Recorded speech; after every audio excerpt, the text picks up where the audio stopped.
So apparently I've been racist my entire life and not even realised it. Fortunately not in a massively bigoted white guy throwing around the N-word kind of way, but in an actively holding prejudices and unfairly discriminating kind of way. But this all changed 2 days ago. I've now seen the light, it's made me a better person, and I'll be damned if the future doesn't look brighter because of this.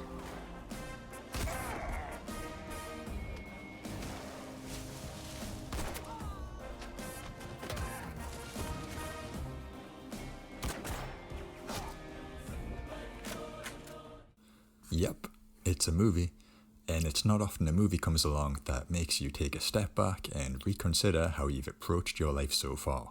But with its epic dance numbers and incredible testosterone-fueled fight scenes, this piece of historical fanfiction centering on the bromance between Indian revolutionaries Alluri Sitamaraju and Komaram Bhim has done just that. Its mammoth 3-hour runtime flies by as it seamlessly switches back and forth from being a drama, to a comedy, to an action flick, to a musical, back to a love story, and then to a mythological epic without dropping the ball once with its spot-on pacing. RRR, or Rise Roar Revolt, is surprisingly one of the best movies I've seen in a long time, and I fully encourage anyone who hasn't seen it yet to make it a priority. But you didn't click this thumbnail to hear me talk about how good the movie is. You probably just clicked it because it had the word racism in it, and you want to know why I hate Indians. Or at least why I used to. So, first things first, before I get cancelled with the whopping total of 880 subscribers, I don't hate Indian people, but I'll admit that I did actively discriminate against them. Or at least against Indian cinema. I'm sure most of you will have seen a clip or two of Bollywood movies, and have your preconceptions of what they are. And if you're anything like me, the image in your head will be something like what's on the screen at the moment. Either a ridiculous, nonsensical action scene, or an excessively long dance number that comes out of nowhere. And, as the background clips might have given away, the ridiculous action scenes are in it.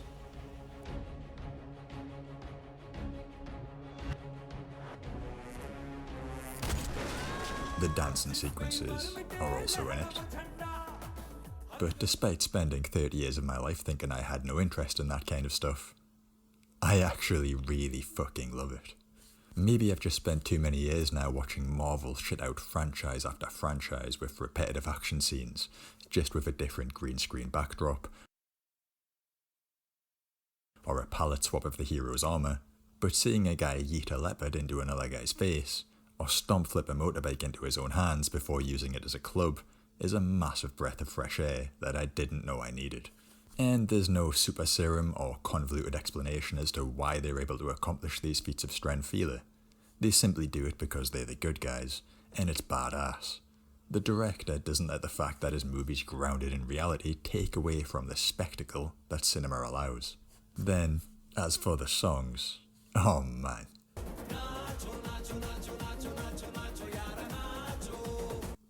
I'll cut that one there before T-Series come to shake me down for rupees, but Nacho Nacho is easily one of the catchiest, upbeat tracks I've ever heard, despite my monolingual ass immediately thinking it's about food. And the prolonged wide shots catching the dance routine inherently just draw you in with how much fun it looks like everyone's having. But I'm getting off track and singing the movie's praises again. Let's get back to me being racist. I don't have a camera, but from my voice, you can probably figure out I'm male. I'm English, or more specifically, a Geordie. So geographically, there's an 81.9% chance of me being white. And I am. So I've very much been the target demographic for pretty much every major piece of cinema and TV since I was born, with actors similar looking to myself playing the leading roles, and most often the heroes, or at worst some kind of bumbling love interest. And then Lin-Manuel Miranda ruined everything for us Brits, with some catchy tunes.